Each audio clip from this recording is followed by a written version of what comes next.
Hello my dear friends, welcome to Incidental Electronic channel. This is Uncle Misha, and today we're looking at something probably so common in every household that not many people actually see this inside. So this is a doorbell. This is doorbell without the obviously the box, the shroud, or whatever the case. So I had this doorbell removed since my renovation in the house, which was finished in 2016. 8 years later, I was without doorbell, and I decided to because it was ugly actually, and I was painting walls. And now for 8 years I had wires sticking out of my wall because I couldn't find doorbell I like. So what I decided to do today, before I actually figure out what to do with doorbell, actually to take a look and figure out how this thing works. Looks like it's very simplistic, right? And it's a pretty basic doorbell. I'm not really sure what kind of doorbells they used, for example, in Europe, but this it actually says EUI is probably United States in French. It says in here they use a 16 or 18 VA transformer in order to power a doorbell. So they're not powered from like mains or anything, or from some of them powered from batteries. They are very simplistic. Oh, you know what? I did have radio controlled doorbell at one point, which I bought in dollar store. I'm not sure if I have video of that. If I have video of that, I will add it here because that was hilarious. Probably that video will tell the story. So anyways, it was short-lived because apparently my neighbor had the same doorbell and I was triggering their door. That shitty kind of product that was. Anyway, it was a radio frequency powered doorbell. So they were controlled through radio frequencies, and it was interfering with neighbor's doorbell. Yeah, it was hilarious. Alright, so back to the very basic doorbell. So as you see, this doorbell has these two, bell thingies. Apparently they sound completely different. Not completely different.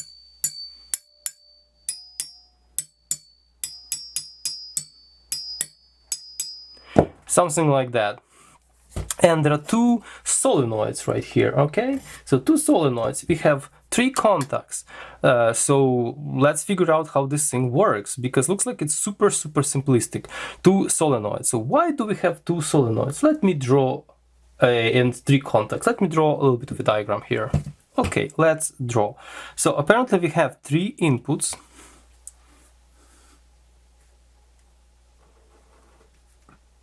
One called T, whatever it means. Another called 1 and 2. So if you measure the resistance, that's the only way to understand.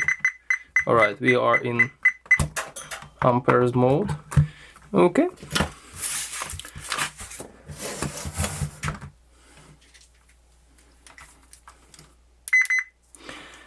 Okay, so let's measure resistances. 2.8 ohm between T and 2. And 2.7 ohm between T and 2. And between those two, 5 ohms. So that means essentially we have 2 solenoids connected like this.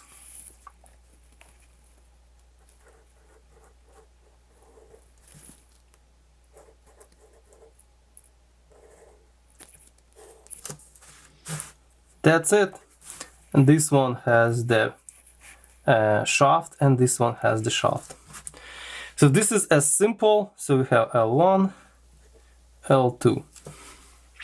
Just 2 solenoids, or 2 inductors essentially, with this kind of hammers, which hit the one plate or another, and it looks like sound a little bit differently. Okay, so that's very simple. We have 2, but why we have 2? This is because in your house you can have 2 buttons. One, the front door, the second one at the back door. In my house I have 2, a back door and front door, and they all wire to the same doorbell. So for, honestly, I don't remember which one was connected where by now, but I do definitely have a wiring for front and rear doorbells. So the rear doorbell sound obviously going to be sound differently from the front one because the way those hammers or solenoid actuators configured. So in order to understand how they're gonna sound, I have this. You probably remember this from my previous project. All right, so this is actually was preparation for this video. I was trying to do something. For that, we have a piece of wire, which actually prepared ahead. So let's put these two contacts right here, wires right here. So we're going to be using 16 VA, 16 volt AC. Why 16? Because I definitely know that 16 VA coils transformer here is wires are pretty thick enough for that secondary winding, which is 16. For 18 VA, wires are relatively thin, so I'm not sure what kind of current this is gonna go. So we're gonna go with this one because this is gonna handle, because essentially what we do looks like we're gonna be shorting the freaking solenoid across one or another across the transformer winding. So let's see what that's gonna work. What's gonna happen? Okay, so let's just... Okay, it's not really handy here. Okay.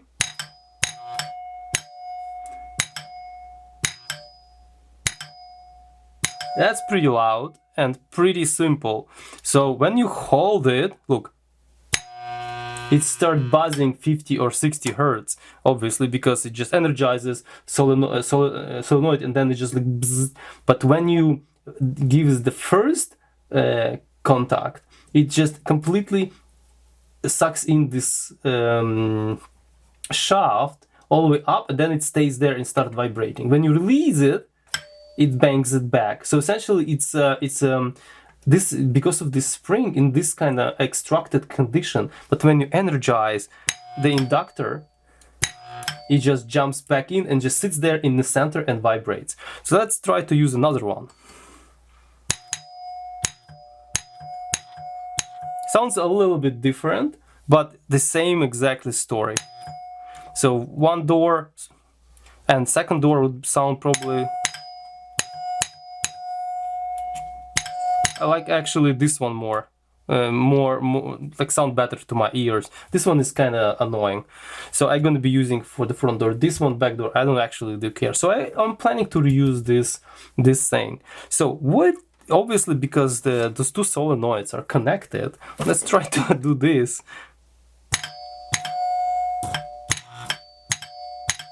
Yeah, but it's still an option. Not as loud, by the way.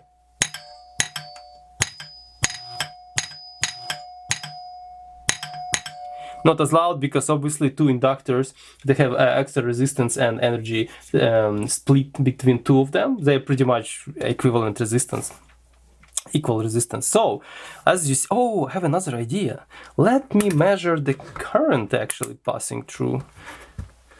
I'm wondering, what kind of current are we talking here? Okay, so for that, nice to use alligator clips. It'll be so much easier. Okay, one alligator, two alligator. Okay. Whoops, it's a bad idea. A little bit of shorting happening here.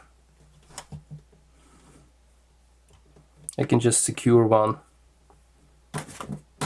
Use a screwdriver if I can find it.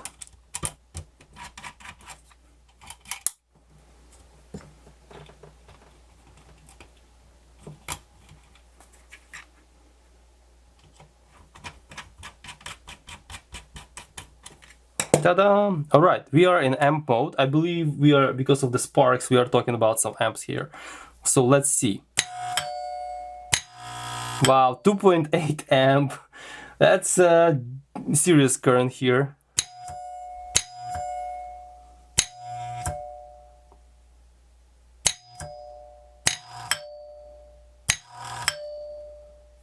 I'm curious who's buzzing.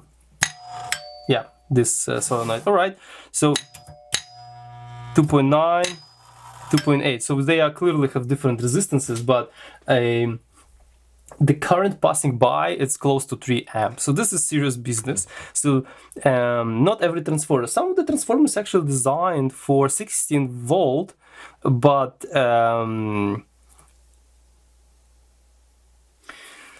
so some of the transformers only designed to run at, for example, 16 volt, but 30 VA, so roughly 30 watts. So like divide 30 by 16, it's going to be like less than 2 amps. But this thing goes for 3 amps. So this is, I'm sort of do not understand, because for example, you have to really match, I guess, your doorbell and your transformer. Otherwise, eventually the transformer gonna call it a quit, right? Okay, this is not looking a little bit precarious. Let me fix this one.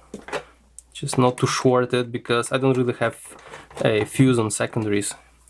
Okay, so I guess that's pretty much it. There is nothing really else to talk about here. The schematic of this thing is super simple. T1 and 2. A little bit the two identical solenoid in the different arrangement, hitting different chimes in same time.